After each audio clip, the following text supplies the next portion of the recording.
교정을 하면 그런 것들이 다 된다라고 착각을 하시면 안 됩니다. 공 굴러가듯이 멈춰있던 공이 굴러가면 계속 굴러가야 되는데 굴러가다 멈추고, 그럼 또 다시 굴리기 위해서 또 에너지를 써야 되고, 그러다 보니까 내가 3년 안 왔으니까 3년 늦어지겠지? 아닙니다. 내가 3년 안 오면 그것보다 더 오랜 시간이 딜레이가 됩니다. 안녕하세요. 이현정의 물음표 치과의사 이현정입니다. 이런 분들 치아 교정 하지 마세요. 오히려 득보다 실이 많습니다. 충치가 너무너무 잘생기는데 치아 교정기를 달게 되면 교정기 주변 양치가 더 어렵거든요. 교정이 다 끝난 후에 장치를 뗐더니 장치 주변으로 충치가 막 생겨있는 경우가 꽤 많이 있습니다. 특히 초등학교 고학년, 중학생 정도 되는 아이들 중에 양치 관리가 잘 안 되는 아이들이 많은데, 이런 아이들의 경우 괜히 어릴 때 해준다는 욕심에 과도하게 교정이 들어가게 되면 교정이 끝나고 장치를 다 뗐더니 얼룩덜룩 충치가 막 생겨있는 경우들을 볼 수가 있습니다. 교정은 가장 좋은 시기가 있는 것은 맞지만 득보다 실이 많아서는 안 되잖아요. 그래서 양치 관리가 잘 안 되는 상태에서 치아 교정을 들어가는 것은 신중하게 선택을 하셔야 합니다. 치과 가기에 나는 너무 바쁘고 힘들고 귀찮아요. 이런 사람들은 교정할 때 신중하게 선택하셔야 합니다. 치아 교정은 불가피하게 정기적인 텀을 두고 치과에 방문을 해야 하는데요. 온갖 핑계를 대면서 방문을 미루시는 분들이 은근히 있습니다. 심지어 3년 지난 후에 오시는 분도 있어요. 3년 동안 한 번도 안 오시다가 3년 만에 와서 또 한 두세 달 하다가 또 1년 있다가 오고, 이런 분들도 있거든요. 이런 분들은 교정이 안 끝나요. 왜냐하면 교정이라는 것도 일종의 발동이 걸려서 치아가 움직이는 게 과정이거든요. 공 굴러가듯이 멈춰있던 공이 굴러가면 계속 굴러가야 되는데 굴러가다 멈추고, 그럼 또 다시 굴리기 위해서 또 에너지를 써야 되고, 그러다 보니까 내가 3년 안 왔으니까 3년 늦어지겠지? 아닙니다. 내가 3년 안 오면 그것보다 더 오랜 시간이 딜레이가 됩니다. 특히 이렇게 띄엄띄엄 오시면 계속 가다 서다 하기 때문에 실제로 가는 거는 거의 없게 돼요. 내가 치과를 정기적으로 갈 자신이 없다. 이런 분들은 치아 교정할 때 신중하게 선택하셔야 합니다. 교정하면 내가 원하는 예쁜 얼굴로 바뀔 수 있다라고 생각하시는 분들, 치아 교정할 때 신중하게 선택하셔야 합니다.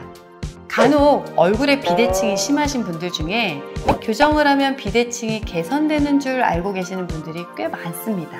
교정을 하면 돌출입이 개선되고, 교정을 하면 주걱턱이 개선되고, 비대칭이 개선되고, 긴 얼굴이 짧아지고 짧은 얼굴이 길어지고, 다 되면 참 좋죠. 그렇지만 되는 게 있고 되지 않는 게 있습니다. 기본적으로 치아 교정이라고 하는 것은 턱뼈 안에 들어있는 치아를 움직이는 거예요.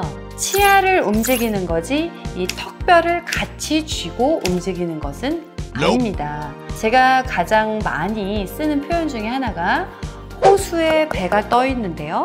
배들이 움직인다고 해서 호수의 모양이 바뀌지는 않잖아요 라고 얘기를 하는데, 이 호수가 턱뼈고요. 움직이는 배가 치아라고 보시면 돼요. 치아 교정이라고 하는 것은 배들을 움직이는 것이지 이 호수를 움직이는 게 아니기 때문에 턱뼈 자체가 가지고 있는 비대칭, 턱뼈 자체가 나와 있는 돌출들을 완벽하게 고쳐줄 수는 없습니다. 다만 이제 그런 비대칭이라든지 돌출이라든지 주걱턱이라든지 이런 것들을 조금 상쇄시켜서 덜 그렇게 보이게 해줄 수는 있지만, 삐뚤어진 턱뼈를 정상으로 되돌려주는 것은 아니기 때문에 교정을 하면 그런 것들이 다 된다라고 착각을 하시면 안 됩니다. 그리고 교정 비포 애프터 사진들 많이 보시지 않나요? 그거는 정말 교정을 드라마틱하게 효과를 볼 수 있는 케이스들만 보여주는 것이고요. 가장 드라마틱하게 효과를 볼 수 있는 경우가 뼈의 비대칭은 없고 단순히 치아만 돌출된 케이스, 이런 분들은 정말 비포 애프터가 너무 드라마틱하거든요. 단순히 그런 케이스만 보시고 나도 내가 원하는 대로 드라마틱하게 예뻐질 수 있다 라고 기대를 하시는 것은 아주 위험한 생각입니다. 기대치가 너무 높으신 분들, 이런 분들은 교정하실 때 신중하게 선택하는 게 좋습니다. 교정 치료 계획은 내가 짜요. 이런 생각 가지고 교정 상담 받으시는 분들 정말 힘들어요. 돌출이 너무 심한데 발진 죽어도 싫어요. 발치 안 하고 돌출입을 넣어주세요. 혹은 저는 스크린 절대 심지 않을 거예요.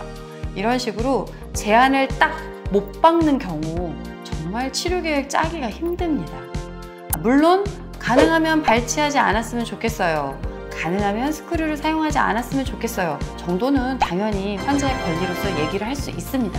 그렇지만 의사가 계획을 세울 때는 그만한 이유를 가지고 계획을 세우는 건데요. 거기에 대해서 난 절대 그거 안 돼요. 이거 싫어요. 이런 건 안 돼요. 이것도 안 돼요. 뭐 이런 식으로 딱 제한을 주시면 계획을 효율적으로 짤 수가 없고 좋은 결과를 내기가 어렵습니다. 교정이라는 게 긴 시간 동안 환자와 이제 관계를 쌓아가는 그런 과정인데 이런 분들은 그런 좋은 관계를 쌓기가 어려운 경우도 많습니다. 저희가 의사이기도 하지만 사실 사람이잖아요. 감정 기복이 있는 사람이다 보니까 그런 관계적인 부분 또 굉장히 중요하다고 생각을 하는데요. 그런 부분에 있어서 자기 주장이 너무 강력하게 딱 있으신 분들은 의사 선생님이 사실 끌려가게 되는 경우가 많게 되고 대부분 이렇게 의사가 끌려가면서 치료를 하게 되면 제 경험상 좋은 결과가 나오지 못하는 걸 많이 겪어봤어요. 그래서 자기 주장을 너무 강하게 주장하시는 것보다는 저는 가능하면 이렇게 했으면 좋겠고 저는 가능하면 이렇게 했으면 좋겠다라는 의견을 주시는 정도 선에서 서로 대화로 맞춰가는 치료 계획을 세울 수 있는 마인드를 가진 상태로 상담을 다니시고 치료를 결정하셨으면 좋겠습니다.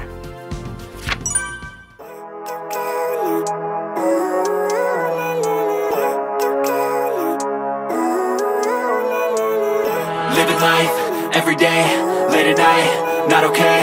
All I want, and I pray, all I need are some better days. Fuck me, I'm looking in the mirror, so foggy, but I've never seen clear.